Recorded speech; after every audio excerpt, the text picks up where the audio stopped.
ہم شرارتی ضرور تھے لیکن بدتمیز نہیں تھے. بس مجھے صرف یہ ہوتا ہے اولاد شرارتی ہو جائے بدتمیز نہ ہو. بس ماں باپ کو اس بات کا خیال رکھنا چاہیے کہ اولاد بدتمیز نہ ہو, اس کو پتا ہو کہ بڑے کے ساتھ کس طرح بہیو کرنا ہے, ماں کے ساتھ کیسے. ہم نے کبھی اپنی آواز نہیں ریز کی آج تک اپنی ماں اور اپنے باپ کے سامنے.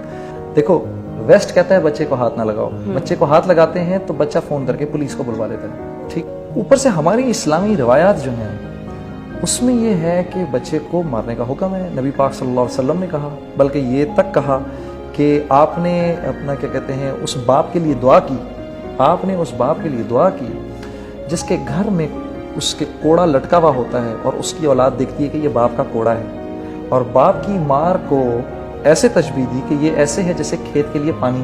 اس کا وزڈم مجھ کو اب سمجھ آ رہا ہے. سب سے بڑا ایسٹ جو اس ملک کا ہے وہ یہ جوائنٹ فیملی سسٹم ہے, ورنہ آپ سوچ نہیں سکتی کہ ان امپلائمنٹ کی کیا لیول ہوتی ہے اس ملک کے اندر. اگر ماں باپ اپنے بچوں کو باہر نکال دیتے 16-17 سال کی عمر میں اور کہتے جاؤ جا کے کماؤ, کہ ایک 55 سال کا باپ ابھی بھی اگر اس کے 24 سال کے لڑکے کو نوکری نہیں ملی تو اپنے بیٹے کو خوشی سے کھلانا چاہتا ہے. وہ یہ نہیں چاہتا کہ میرا 24 سال کا لڑکا گھر چھوڑ کے چلا جائے.